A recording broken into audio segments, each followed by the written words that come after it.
अब मैं आपको कुछ तस्वीरें दिखाना चाहती हूँ। ये जो तस्वीरें हैं वो पाकिस्तान के खैबर पख्तूनख्वा इलाके की तस्वीर है।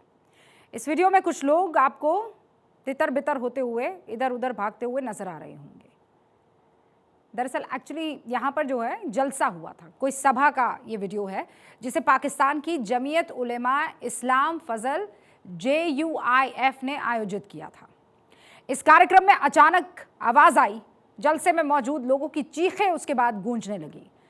धमाका हुआ, 44 लोगों की मौत हो गई, 400 से ज्यादा घायल हो गए हैं। खैबर पख्तूनख्वा में ऐसी आतंकवादी हरकतें, धमाके, फायरिंग कोई नई बात नहीं है, ये शॉकिंग वीडियो नहीं है, ऐसे तो रोज देखने को मिलते हैं। वहां बेगुनाह लोग अक्सर इसी तरह मारे जाते हैं। जिस इलाके में इंसान ऐसे खतरे में रहता है, वहां पर भारत की अंजू अपने वर्चुअल लवर से मिलने के लिए हकीकत में पहुंच गई।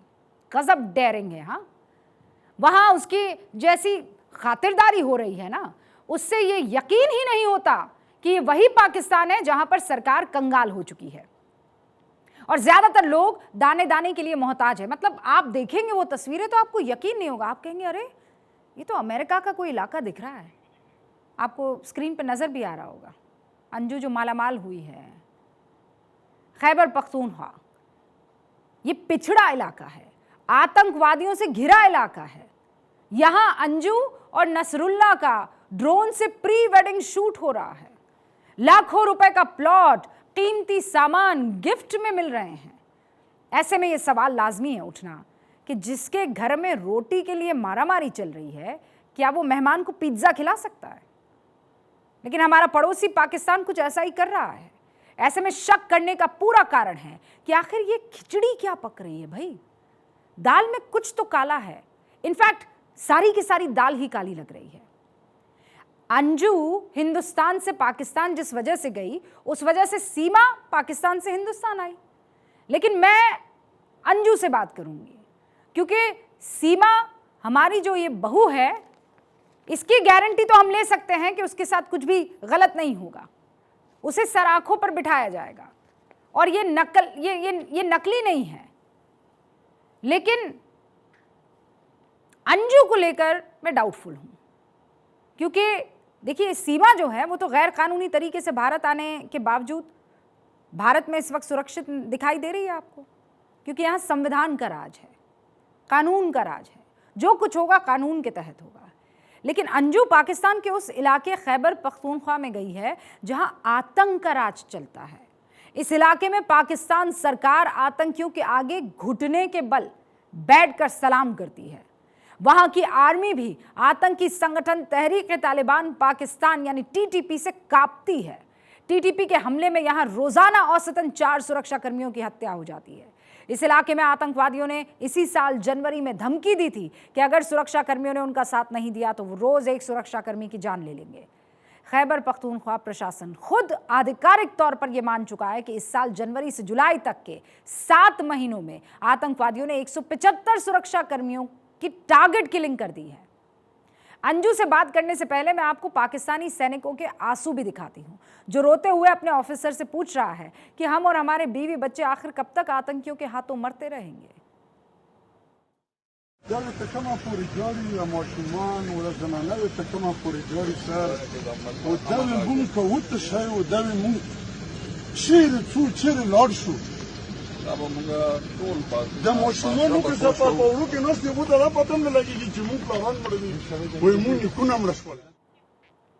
सुना आपने, खैबर पख्तूनख्वा की भाषा पश्तो है।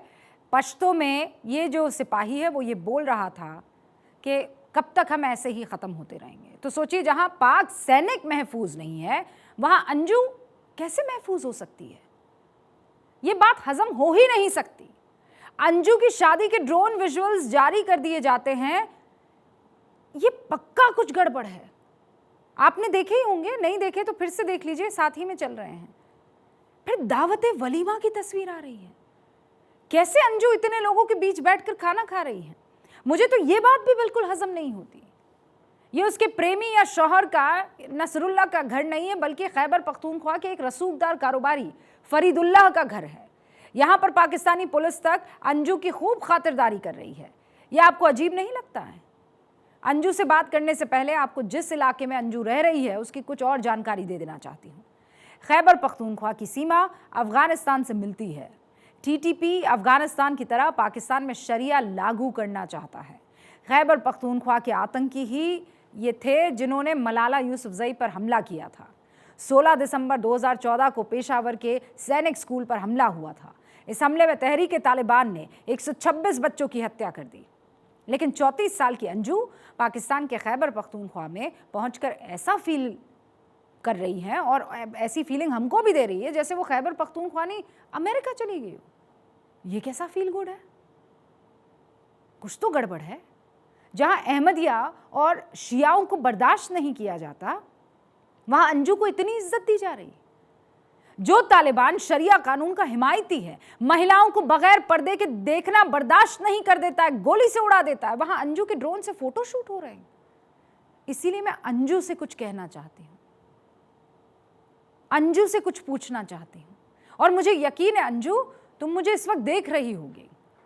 सीमा भी पाकिस्तान से भारत आई है, भले ही वो इलीगल तरीके से आई, लेकिन अपने 4-4 बच्चों को साथ लेकर आई। लेकिन अंजू, तुमने तो अपने बच्चों को छोड़कर जाने से पहले एक दफा सोचा तक नहीं। तुम्हारी 15 साल की बेटी, 11 साल के बेटे पर इस वक्त क्या बीत रही होगी? तुम पाकिस्तान में ज्यादा सुरक्षित हो या भारत में ज्यादा सुरक्षित हो? जब भारत में अपना धर्म बदला तुमने, तो किसी ने तुमसे जोर जबरदस्ती की थी? अगर नहीं की, फिर तुमने पाकिस्तान में धर्म क्यों बदला? सच बताना, क्या तुम पर कोई दबाव है? कल तुम कह रही थी कि मैं पाकिस्तान घूमने आई हूं, फिर निकाह हो गया, कैसे? फिर तस्वीरें आती है नसरुल्लाह के साथ हाथों में हाथ डाले, हरे रंग का पल्लू लहराते हुए। अब तस्वीरें आ रही है दावत वलीमा की। सच में शादी कर ली अंजू तुमने, और अपनी मर्जी से की है। तुम्हें अपने पति, अपने पिता, अपने बच्चों का जरा भी ख्याल नहीं आया। तुम उस सीमा से तो कुछ सीख लेती, जो कम से कम भारत आई तो अपने 4 बच्चों को तो छोड़कर नहीं आ गई, साथ लेकर आई अपने बच्चों को। सीमा का भारत आने का तरीका गलत था, उसकी कोई पैरवी नहीं कर सकता। जब तक वो क्लियर स्टैंड नहीं कर देती तब तक उनके साथ कोई नहीं खड़ा हो सकता। लेकिन अपने बच्चों के लिए कितना प्यार है ये तो दिख गया ना। और अंजुम, तुम तो कह रही थी कि तुम घूमने आई हो, घूमते घूमते शादी कर ली, या कहानी कुछ और है? पब्लिसिटी के लिए तो ये सब नहीं किया ना? कहीं ऐसा तो नहीं है कि ये सब अब महंगा पड़ रहा है? पाकिस्तान का मोहरा बन चुकी हो तुम। जिस पाकिस्तान के पासपोर्ट को दुनिया के सबसे खराब 3 पासपोर्ट में गिना जाता है, वो मुल्क तुम्हें अपने सबसे खराब प्रांत में जाने देता है। तुम्हारी खातिरदारी पाकिस्तानी पुलिस तक करती है। ये हजम नहीं हो रहा है अंजू, कुछ तो गड़बड़ है। क्या वाघा क्रॉस करते हुए भी तुमसे कोई सवाल नहीं पूछा गया? सुनो अंजू, जो आज़ादी तुम्हें भारत में मिली है वो पाकिस्तान में तो इस जन्म में मिल ही नहीं सकती। जो गलती पाकिस्तान जाकर की है उससे क्या सच में तुम खुश हो? हमें जवाब चाहिए। तहरीक तालिबान का इलाका क्या सच में तुम्हें पसंद आ रहा है? तुम्हारे लिए अपना देश अपने बच्चों से भी बढ़कर नसरुल्लाह हो गया, या तुम पाकिस्तान के किसी ट्रैप में फंस गई हो? अंजू, याद रखना, ये जो इज्जत तुम्हें पाकिस्तान में मिल रही है ना, ये मुझे नहीं लगता कि बहुत दिन ठहरेगी। जिन लोगों ने मलाला को, जो उनकी अपनी बेटी थी, उसे नहीं छोड़ा